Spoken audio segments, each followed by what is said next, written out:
Editor's note: the following contains spoilers for Season 1 of Obi-Wan KenobiStar Wars has always been a cautionary tale for parents. As a franchise that shows how bad parenting can lead to generational trauma, Star Wars is chock full of examples of bad parents. Anakin Skywalker, Hayden Christensen, was a horrible father even before his children were born. He force-choked the mother of his children, a then-pregnant Padmé Amidala, Natalie Portman. When Anakin turned to the dark side, Darth Vader was no better. After years of neglecting them, he spent years trying to turn his son Luke, Mark Hamill, to the dark side, and when that didn't work he tried to kill him along with his sister Princess Leia, Carrie Fisher. Yet, even the next generation made similar mistakes. Han Solo, Harrison Ford, and Leia missed the signs and their son Ben turned to the dark side, becoming Kylo Ren, Adam Driver. There's even the messy backstory to Rey Skywalker, Palpatine, Daisy Ridley, and her parents. The saga has been an endless cycle of parenting failure after another. But with Obi-Wan Kenobi, we finally get parents with good family values. As the adoptive parents of Luke and Leia respectively, the Lars and Organs demonstrate how they want what's best for their children and claim them as their own. Though they meet an abrupt end in A New Hope, Kenobi helps carry their storylines since Revenge of the Sith and show just how much they meant to Luke and Leia.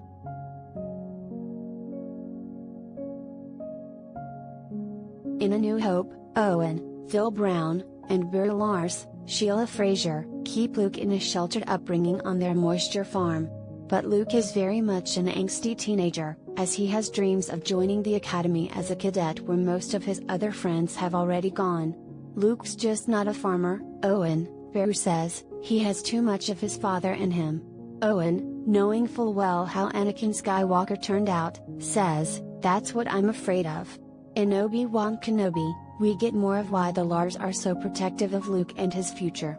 Despite keeping his distance, Obi-Wan, Ewan McGregor, can't help but prepare young Luke Skywalker, Grant Feely, for his future destiny. He tries to give Luke a toy spacecraft, hinting at his father's history as the best star pilot in the galaxy. But Owen, Joel Edgerton, prevents Obi-Wan from doing so, refusing to let Obi-Wan train him. When the time comes he must be trained, Obi-Wan insists. Owen, with one of the best comebacks in Star Wars history, says, "Like you trained his father?" But Owen isn't just prepared to protect Luke from Obi-Wan and his Jedi ploys.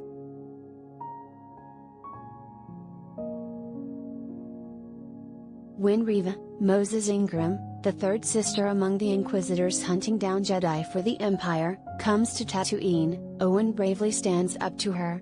"My family's of no concern to you," he says while Reva threatens him with a lightsaber. Owen barely flinches, holding his ground.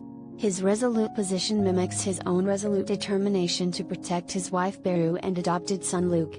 Later, when Reva does eventually find out about Luke and makes it into the Lars homestead, Owen declares, "He is my own." Together, with a surprising turn from Beru, Bonnie Peace, who is willing to fight Reva within their home, they make a last stand and are willing to lay down their lives for Luke. Even though he isn't of their own, Owen and Beru are willing to risk everything for the boy. Kenobi helps flesh out the Lars' relationship to Luke as parents, which makes their abrupt deaths in A New Hope at the hands of stormtroopers all the more tragic. Luke finds their home, which Owen and Beru have worked so hard to protect, burned down.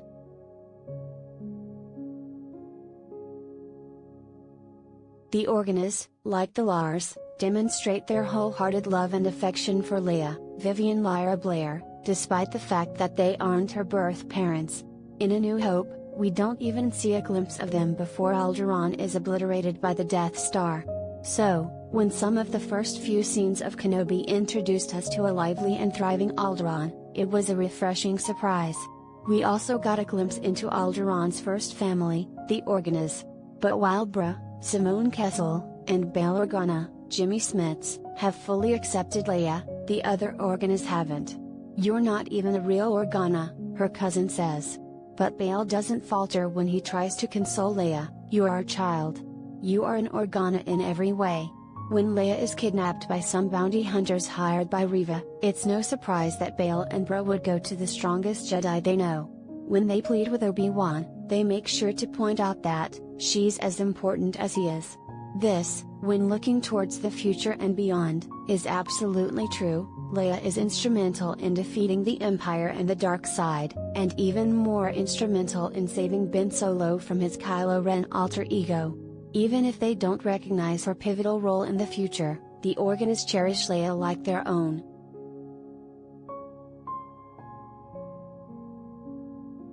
More importantly, the Organists are instrumental in imparting the quality of leadership and responsibility upon young Leia. When Bree finds Leia up in a tree, she says, "If you behaved as well as you climb, you'd be a senator already." Bail, too, notes Leia's future as a senator. "One day, this planet will look to you, Leia.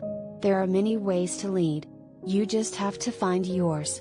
One can argue that Leia would not have been such a successful leader of the rebellion and, later, the resistance without her adopted parents.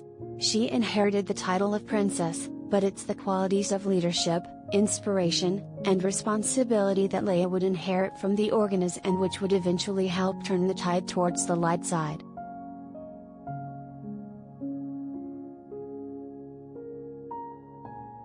Obi-Wan Kenobi had so many expectations to live up to, especially with the return of Ewan McGregor and Hayden Christensen in their beloved roles from the prequels. Yet, the series' unexpected gift was in fleshing out the story behind the Lars and Organists. Their brief live-action appearances between the prequels and A New Hope left much to explore. Kenobi delivered on their stories, displaying how they are actually some of the best parents that Star Wars has ever offered. Blood isn't always thicker than water, as the theme of found family explores. One can find family and friendship, just as Han, Luke, and Leia found in the original trilogy, or Rey, Finn, John Boyega, and Poe, Oscar Isaac, discovered in the sequel trilogy. But Owen and Beru, Lars and Bail and Bra Organa give another example of family as adopted parents, ones who love and protect their adopted children as their own.